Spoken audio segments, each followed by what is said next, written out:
Welcome to the Age is Irrelevant podcast with your host, Helen Fritsch. Helen is a 60-plus, lifelong competitive athlete, flight attendant, published fitness model, writer, IFBB bodybuilding pro, and certified wine specialist who believes that your age is irrelevant to pursue goals, dreams, and desires. Are you a woman in her 40s, 50s, 60s, and beyond who still has a burning desire to pursue a dream or a passion? Are you thinking about starting a new chapter in your life, but you're hesitant, thinking that you might be too old or just don't know where to begin? The Age is Irrelevant podcast is a podcast devoted to women who want to defy the odds, smash barriers, and redefine happiness and success after 40. It's time to make a difference. There is no need to dread blowing out that added birthday candle every year. A new movement is slowly taking momentum, where being over the hill just isn't relevant anymore. Age labels are being thrown out the window, and women are rediscovering the strength within themselves to make a difference, not only within their own lives, but also touching and inspiring the lives of other women. Join Helen as she and her guests discuss all aspects of aging after 40 and how to make the aging process and those twilight years more rewarding, exciting, and fun. Hello, and welcome to the Age is Irrelevant podcast. I'm your host, Helen Fritsch, and this is episode 103. Now, today I had the pleasure of interviewing 77-year-old Grace Teborek. I wanted to find a master's rower to interview because I feel that rowing is such a great form of cardio. Not only does it keep your heart healthy, but it also is a great upper body workout, easy on the joints, and it's a great way to make new friends if you decide to join a rowing team.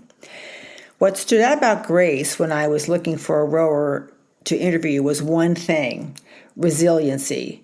I was reading an interview online about Grace. She spoke about her career as a media specialist, i.e. librarian, her devastating loss of her son, dealing with cancer several times, but then she made one statement that literally stopped me in my tracks and caused my eyes to swell up because I could relate to her so well. And she said, "Rowing saved my life." She found rowing, and that changed everything.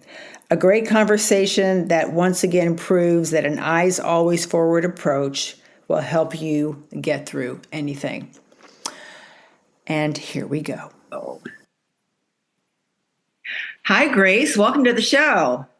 Well, thank you, Helen. I'm so happy to have you. And for my listeners, I'm speaking to 77-year-old Grace Teborek. Now, Grace is an East Coaster. She lives in Georgia. She is a retired media specialist and has, and I just love this, been a librarian, worked in multiple librarians for years and years and years. And another thing that I love about Grace, too, is that she is a master's athlete rower. And one of the things that I loved about when I discovered Grace, I wanted to have a rower on the show because I think rowing is a great exercise for women, especially over 50. It's a great exercise for, any kids. I mean, when I see a rower at the gym, I love jumping on the rower, and I go to Orange Theory because they have a rower, and it's just something that I enjoy doing. But it's a non-impact sport. It's easy on the joints. Great cardio, great upper body workout. And so when I saw Grace and I saw that she has also experienced the loss of a child, she's been through divorce, and she's also I got the big cancer diagnosis. I thought this is like a grand slam for me. I have to have Grace on the show. So thank you, Grace, so much for joining. Oh, anytime you can have my interesting life. So I always like to start off with all my guests and just start from the beginning. Tell us where you were born, growing up, actually what you enjoyed as a child. Did you enjoy sports as a child? I mean, how did you get in if you were athletic as a child, what your interests were, stuff like that? Okay, I was born in Evanston, Illinois, which is a suburb of Chicago, Illinois, and grew up there. That was the only house I'd ever lived in. As for the sports we did back then were ice skating, sailing, and sailing, and that's about it. There were no organized sports back in the 50s. The only sport in the elementary school was field hockey, and that not too many opportunities to play field hockey back there. Right. So I went to Northwestern University as undergrad, and really didn't know what I wanted to do, but I was always one of the pastimes back when I was growing up was riding my bike to the library. That was one of the few things we were able to do very safely back then. So I was a great reader, and then once I was in college, I just found that there was such a variety of different topics. We spent a lot. And history was my major, so we spent a lot of time in the library. And I was in my senior year, I had just about enough credits to graduate. And I said, well, I really don't want to graduate now because I don't know where I want to go. So I got a part-time job in the library to fill some time. And after I graduated, I guess back now it's called a gap year. They didn't have gap years back then, but I knew I wanted to go to get a library degree, so I spent that first year working in the circulation department in the library, and had a wonderful boss who was Canadian, and she was a real role model. And that was the time when libraries were becoming automated. So I don't know if anybody remembers punch cards, but every book had to have a punch card.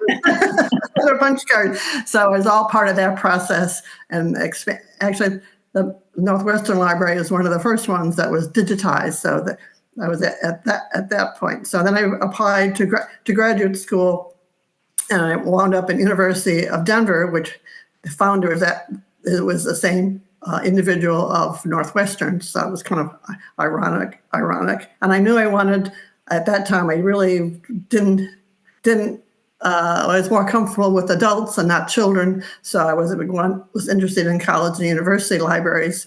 And back then, that was in the early 70s, there weren't very many jobs, so you had to take what you could find. So my first job was at the University of Oklahoma, and that was a fairly good fit. But I had gone to school with a lot of East Coast New Englanders, and I wanted to live and work on the East Coast. So my second job was at the University of Rhode Island, and I was there for about 7 years, and just really loved that. But I think it's still true that academic librarians need a second master's to get promoted. So I went back to school and got a master's in history, and got the promotion and kept working.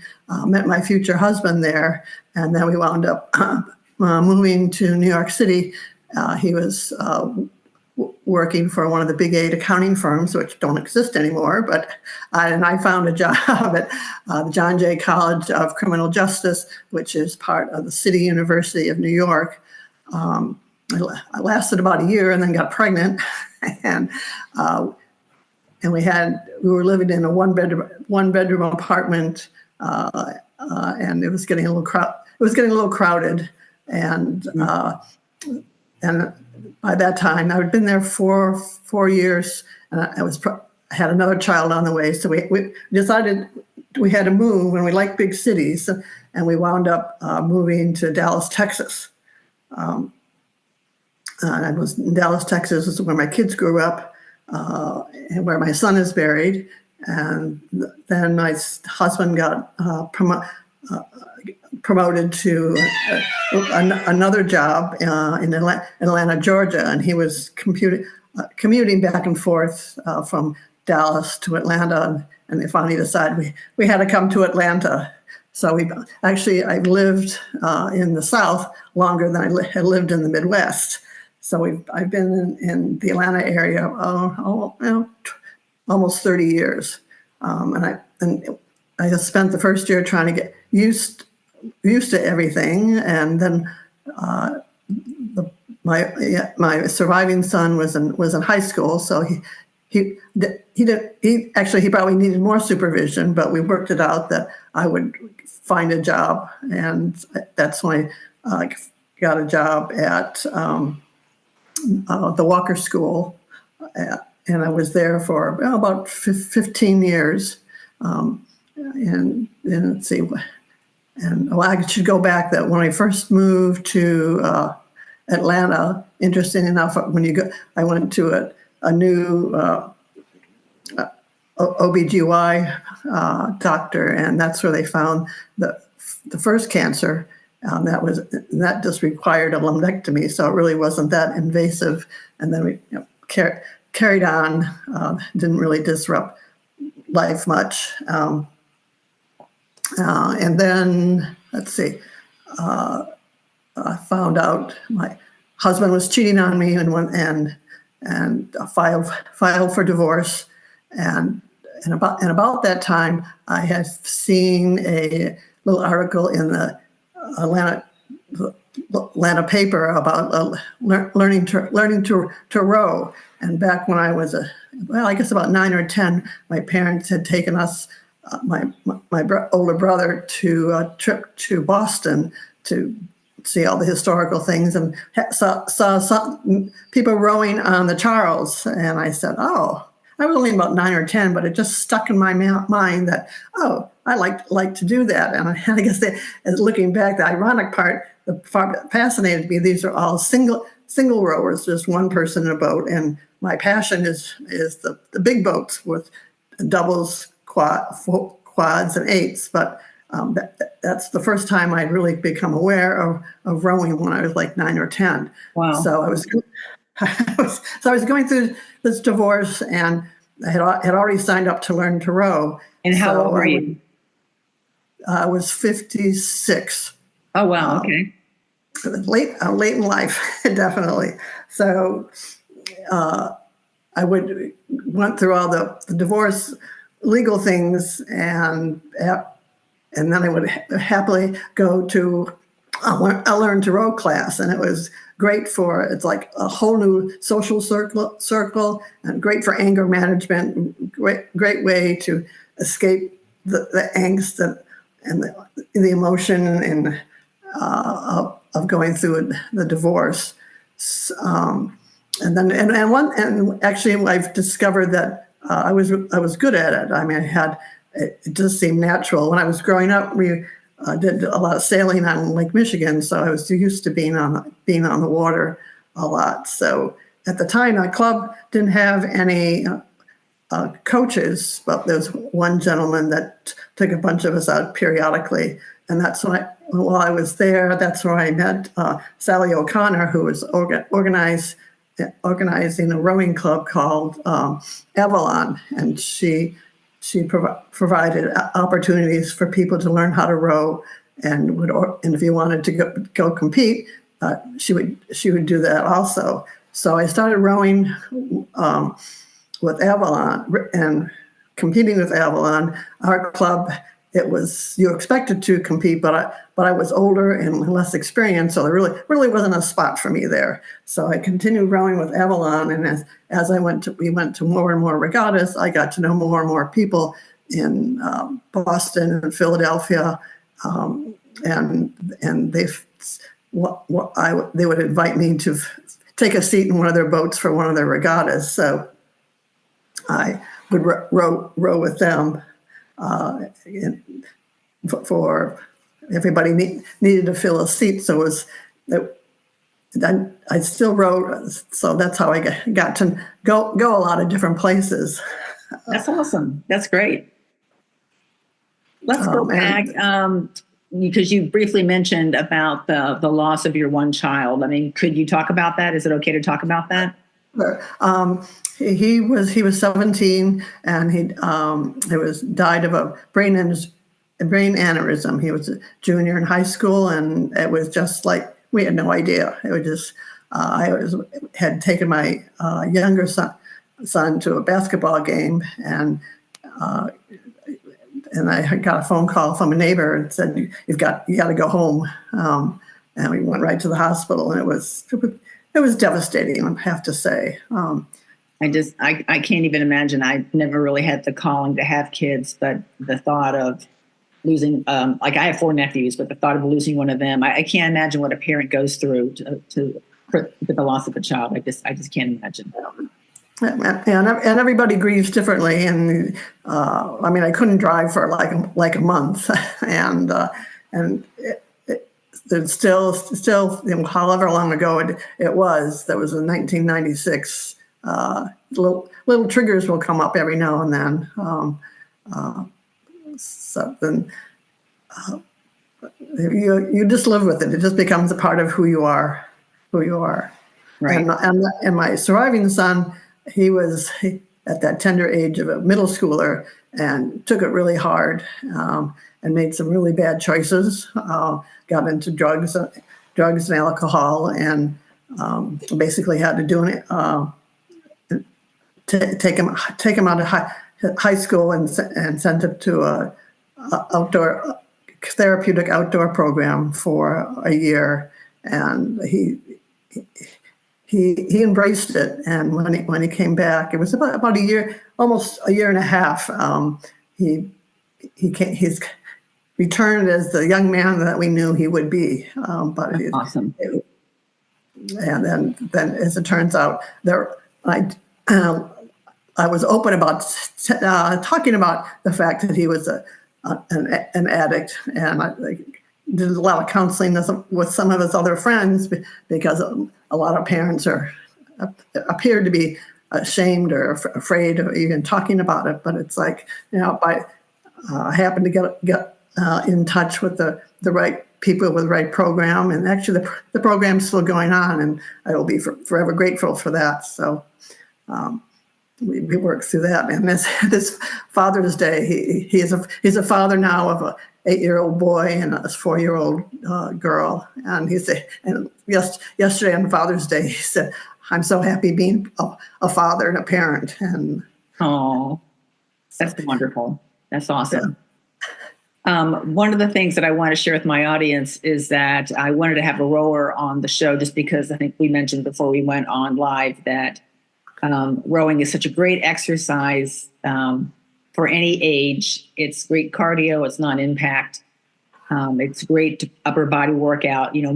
One of my biggest things is I'm preaching on social media about muscle is the key to longevity. And if you really need to incorporate some type of resistance or strength training in your life, because we take for granted doing so many everyday things like, getting in and out of a bathtub or a car, walking up a set of stairs, opening up a jar. And if you don't have that strength to do those things, that, you're losing muscle continuously as we age, especially decade to decade. So I think rowing is just a great, option to have. I live in Phoenix, Arizona. There's a rowing club here that I've actually reached out to, because I have shown some interest in that. I was a long distance runner in high school and college, so I've got some pretty good stamina, and I think that I would be really good at rowing. One of the things they came back and said, you have to go to like a YMCA or a pool and take a buoyancy test. Right. Make sure that you can float and stuff like that, which I chuckled about. But one of the things I think that really stuck out with you and your specific story, Grace, is that when I was reading about you, you made a statement and you said that rowing saved your life.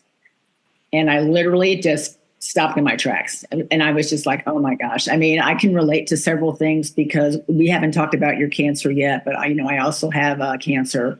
I've also been through divorce, and it was very traumatic for me.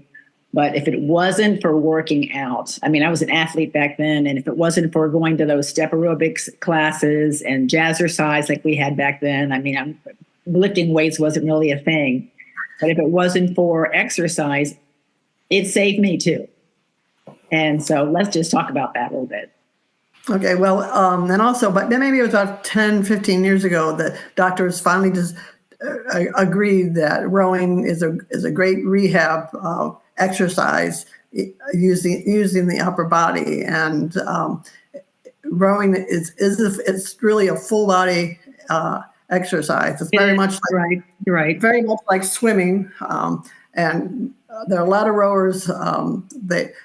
They use the erg machine, the rowing machine, as for their exercises. I've never been a real fan of that. Only because there are ways to people that are very conscious of what their numbers on that they can make on the erg, but it's really to gain power to be a strong rower. When I found that the technique help if you have good technique on the water in the boat you're using, and you can actually feel the muscles firing that to make you go. Really is the way I've always trained. Plus, playing tennis and biking and doing a lot of other sports. So the Learn to Row was running for my first bout with cancer, because I had a positive activity to go to, and everyone was there for different reasons. And then the second time, that's when I was going through the divorce, and I always know that I could go to rowing practice or find a friend to go rowing and completely take mind off of that. And actually, I did use the rowing as a rehab after my double mastectomy. So it gave me a focus, and it gave me an activity to do. That you just had to be careful how much you stressed on it. So right. So you had breast cancer then. Right. Okay. And now, let's see, how long ago is it? It's 20 years later. Now I have ovarian cancer. Oh, So, no. Yes. And actually, I didn't. I knew once you get breast cancer, something comes back. Usually it's bone cancer or something else. But I was really shocked, to say the least. I had been at a regatta in France before I discovered I had ovarian cancer. So when I came back, my world just turned upside down. So that was last October. So now I'm trying to get my life back to rowing and seeing the athletic things that I can do. It's like that's a little different this time, because this one is much more. The chemo is much more strong and right. debilitating. But once again, rowing gives me a goal. I mean, right now I can row once a week, and I created my own little independent group of about 17 friends that we get, who's ever available. We get to go out in a boat with an 8, and I have a couple of friends that are available to go out in a double. So once again, it gets me out of the house. And sometimes when I'm not feeling so great, it's like, okay, I already made this commitment to go rowing, so it kind of pushes me out the door. Well, and that's it. Yeah, I think it's just with even just going to the gym. It's just, like a lot of us don't. I mean, I work out a lot, and even when I'm in prep for a bodybuilding show, there's days that I don't want to go to the gym. It's Right. it's just taking that first step of putting on your gym clothes and getting in the car. It's just, Right. Once you get there and once you're in and once you're finished, you're like, oh, I'm so glad I did this. But Right. It's that you versus you, and when you're going through such a traumatic, time dealing with cancer, and especially too, as an active person like you are, and being an athlete like you are, and then to be derailed or sidelined and going through this chemo, and you're, trying to, get better and get rid of this cancer. I mean, it must be really frustrating that you have to, quote unquote, take it easy, and that you don't feel up to, your normal self. I mean, that I have leukemia, which is, a blood and bone marrow cancer. So Right. I wouldn't even know that I'm sick. I've had it for 10 years now. I haven't had any treatments yet.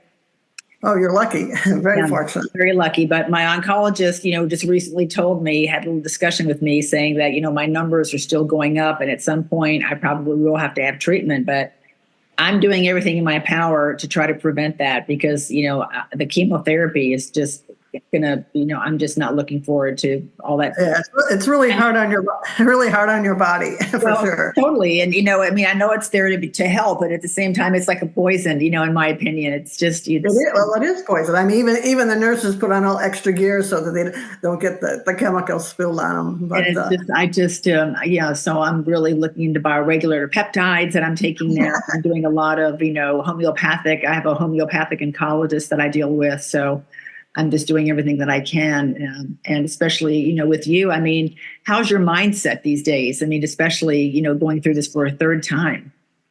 Well, let's see. When I first found out, I had a little talk to myself that said, okay, your life is going to change completely. So don't fight it. Just go with what you feel you can do. Because it just completely changed my lifestyle, and I found that it was important that I had a place that I was living that I really enjoyed.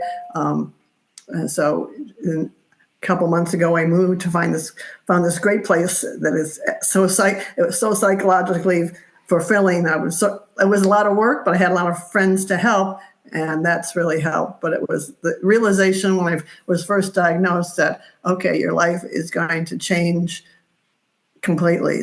I said, don't fight it, embrace it, and concentrate on that. So when the big events of your week is, when's the next doctor's appointment? You said, yeah, it's really not a very fulfilling life, but if this is what you got to do to get better so you can go do the things you love, this is what you do. So now I'm getting closer to getting back to doing some of those things, but the heat and chemo are not good combinations at all. So that's another thing that I have to take into consideration. But once I realized life will never be the same, I was able to go forward. Oh, that's great. I actually wrote that down. I really think that's key. Instead of being in a state of denial and just, continuously fighting it. You're right. Just embrace it and move forward. Well, and the other thing that I found very important when I was going through all my cancers, mostly the last two cancers, that I always reached out for help. That I always had someone with me on every appointment, the extra ears and eyes to hear what was going on, and also even just going to the appointment, someone would come and take me and then bring me home. And now I'm to the point that I can take myself to the appointments. So, but I learned I've always asked people for help, but I've really made it into a fine art. And if someone said, "What can I do to help?" to call me, and I said, "Well, I'll be calling you." Right. Well, that's the way it should be. If people offer, then take them up on it for sure. Right. So, how's your diet these days, especially with the chemo? Are you trying to? Tell me about your diet. Yeah, well, right now it's abysmal because the drug I'm taking has given me mouth sores and canker sores. So it's hard to chew, and my mouth is on fire all the time. And they've given me all kinds of medicine to help it, but it's pretty much a liquid diet, and then but it comes and goes. And when it goes, one of the first things I did was order a pizza because I could chew it and it was tasty, and also too lots of calories. And that's something lots of calories that your body needs right now too. So that's good. Yeah. So now I know where every Smoothie King is. And I make my own.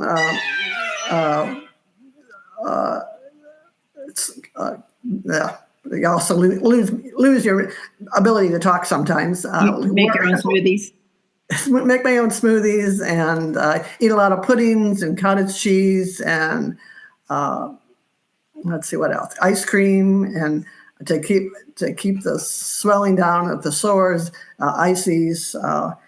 Try to aim for protein, but it's a challenge, and it comes and goes. So after it, I had a treatment on Friday, and usually all the mouth sores go away in 2-3 days, but this time it's a little longer. So normally before I could eat just about anything, but the mouth sores are really a detriment. But right. So let's talk about your rowing, because we found out that you are a rower and how you got into rowing. Right. But let's talk about once you became like more experienced, and then like take us through like if you're competing, like the day of a competition, and what that involves. Let's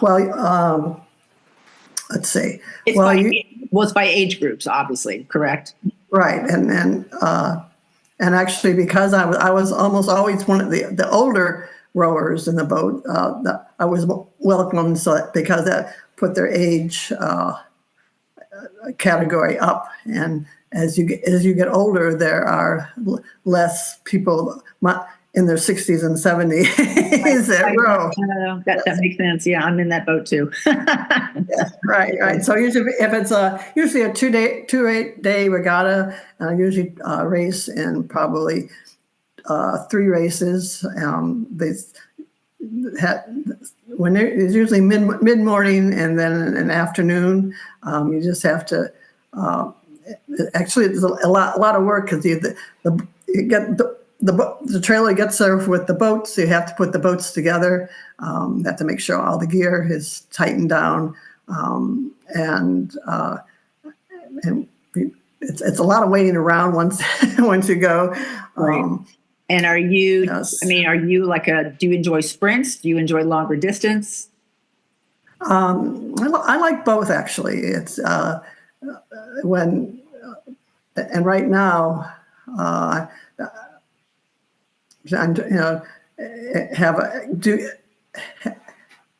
in a group that have women that are in their 80s. So and I'm the youngster at 77. You're the youngster. and most people get anxious and anxious before the race, and it's like I'm just ready to go, get in the boat, get to the starting line, and go. And actually, and the nerves have never really been an issue for me. That's good. So I almost have to avoid my teammates that are pacing around and trying to stay. And what are the actual lengths of the races? I know I said sprint and long distance, but can you break it down? Is it like a 1,000 meter, 5,000, 10,000? How does that go? The sprints are 1,000 meters for masters, and I've noticed as the years go by, either I'm in faster boats, but the 1,000 meters goes by really quickly, and you always have to leave energy for the last 250, so you can go powering over the finish line. Some of my previous coaches like me to do more head races, which are 3 miles, and I have a lot of endurance, so I can keep that pace up. So it's about 3. That's a bit longer to keep. And that's also more of a mental thing, because you can start off very excited in the beginning, and it's like, oh, here's the middle, and you kind of lose the power, but you still have to keep the sprint going. The good boats are, if you can keep that energy up the whole time. So about 3.2 miles. So are the head races.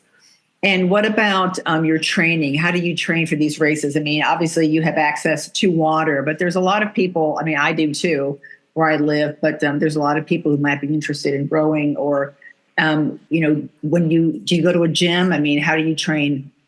Well, for years I would belong to Atlanta Rowing Club, and I was on a competitive women's team. So we would practice 3 times a week,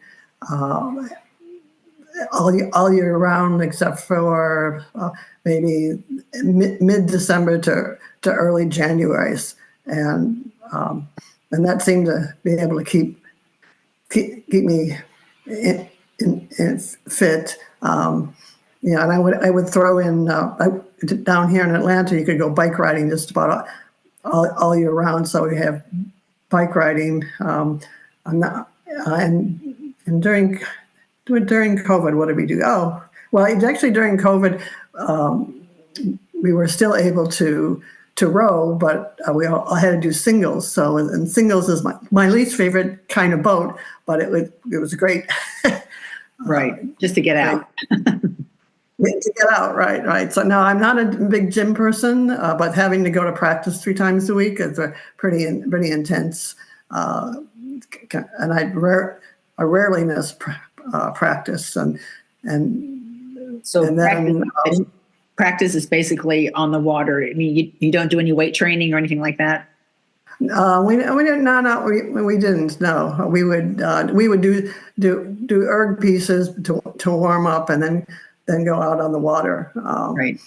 Because we can row almost year round. We're on the water pretty much. Other people did go to the gym.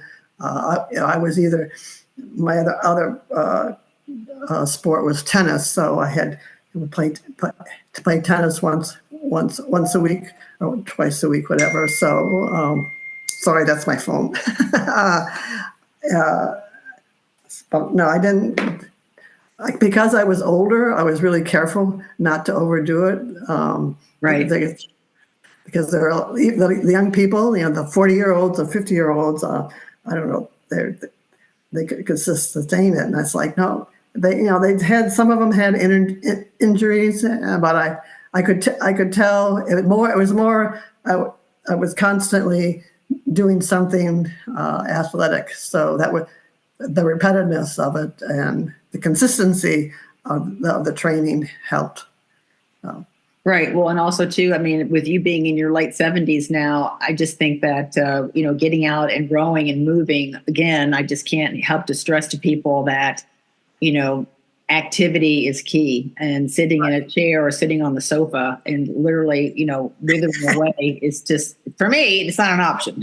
So. Right. Well, then actually during COVID, we did a lot of outdoor hiking here also. So that was, it's another activity. And I guess last year, I found a friend who liked to go ice skating. So we would go indoor ice skating.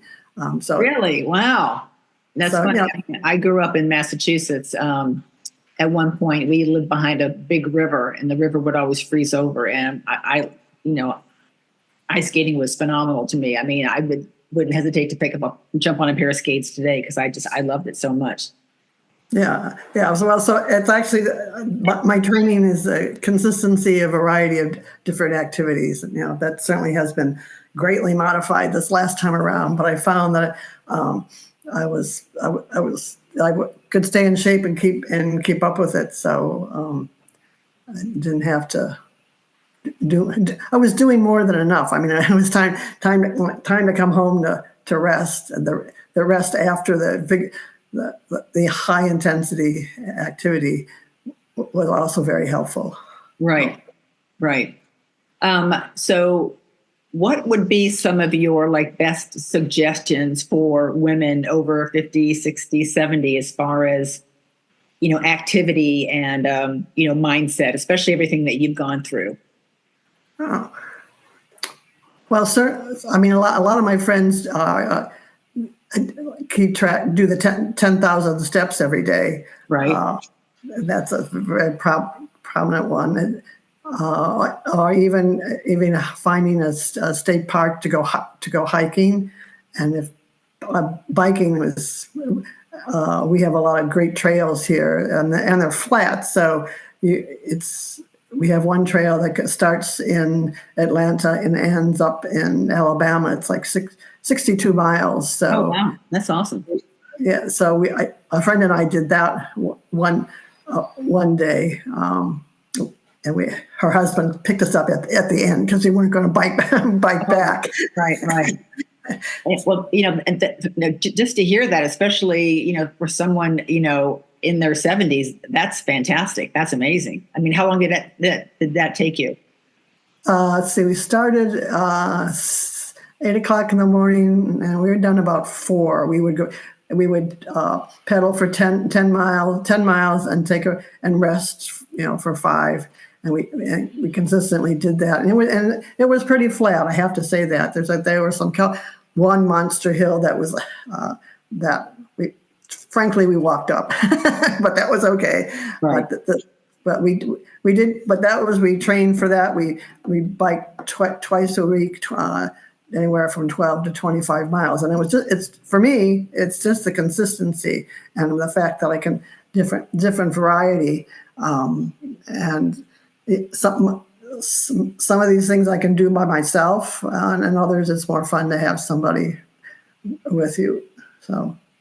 Absolutely. And I think what you said there too is key, is variety in activities is really key. So many of us get stuck in a rut. And, right. We're so used to having our routines. And then when all of a sudden that routine isn't available, or let's just say like the gym's closed one day or something happens and, you're like, what am I going to do now? So it's great to have that overall sense of, you bike, you row, you play tennis, you hike, and they're low impact. You're not pounding on your knees or your back or exactly. Your feet. That's huge right now too, because so many women over the age of 50, not being active, not, doing any strength training, are being diagnosed with osteopenia and osteoporosis. Right. And then I think I read a study where, 60% of people over the age of 60, if they fall, they die. And it's not from the fall, it's from the complications of the fall, because their bones are weak. They go into the hospital, they contract pneumonia or something, and they die of something completely, out of that other realm. So it's just, do everything we can to, stay out of the hospital and stay strong. Right. So now one of my other therapies for when I'm going through now is I have some social interaction every day. So that keeps my mental mind positive, and it could be a Zoom call, a telephone call, a text, an email, just going to the grocery store, having that personal interaction. Keeps me alert as much as possible. Right. No, that's great too. I think social interaction is really, really huge. You hear stories on the news about, people, and it's just, you're doing all the right things, Grace. You're doing all the right things. I hope so. I hope so. Keep trying. So far it's worked. So once how much longer do you have with this chemo treatment? Well, unfortunately, it's stage 4. So the people have lived 20 years, 12 to 20 years. I have a couple of friends with that. And so I have an important test coming up this week, just probably changing the protocol. I'm hoping that it will be a simpler and less invasive one, but evidently I'll just be doing this forever, and that you have to wrap your mind around that. So, and I try to do that. Try to keep positive. So, and try not to overdo it. But the body tells you like, no, you can't do that. Yeah, you have to. And sometimes I'll have to take a nap in the middle of the afternoon, and then that's okay. And that's okay. Yeah, that's okay. Right. So I'm still kind of maneuvering, figuring out how this last part's going to go. But I think if I just want to try not to jump back into what I was doing before, which was really helpful. So I don't mess up with the future. Right. Well, I think you have a great foundation. I think that with you being so active and being like mentally smart, and having a good mindset, because really mindset is like 80% of the battle. I mean, right. You get into this hole, or you become depressed or anxious or full of anxiety over basically anything. Stress kills. So right, exactly. So I think you're doing all the right things. Thank you. Are you on social media at all? If anybody wanted to follow you or reach out to you, I mean, do you do social media at all? No, I don't. But I'd be happy to email with anybody if they're interested. Okay. And what's your email address?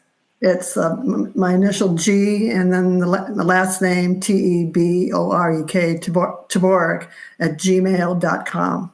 Okay. And Awesome. Well, we've been talking for almost an hour. I'm oh dear.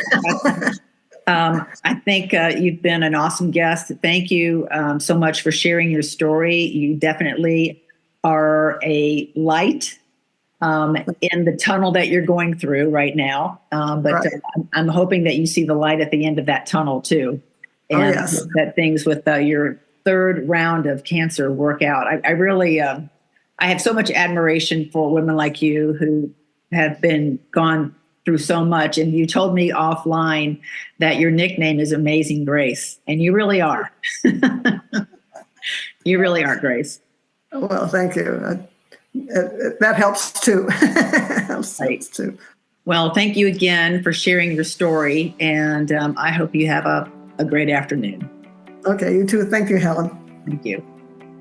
I sure hope you enjoyed my conversation with Grace, and here are some of my takeaways. Number 1, be a victor, not a victim.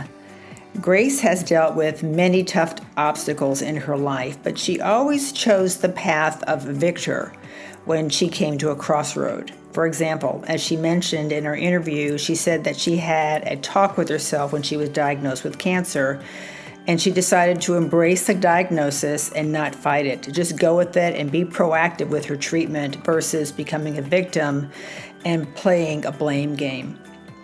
Number 2, social interaction is key, and reach out for help and support if you need it. She said, rowing saved my life, not only from a physical point of view, but mentally and emotionally. She had some anger management issues, and this helped tremendously. Connecting with like-minded people in an environment that you enjoy does wonders for your mind game.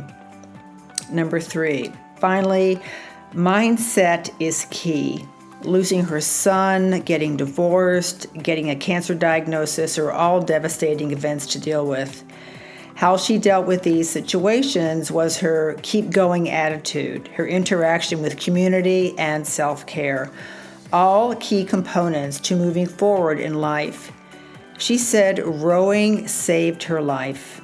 How many of us can look back in the past to a specific event or time in our lives and think the exact same thing?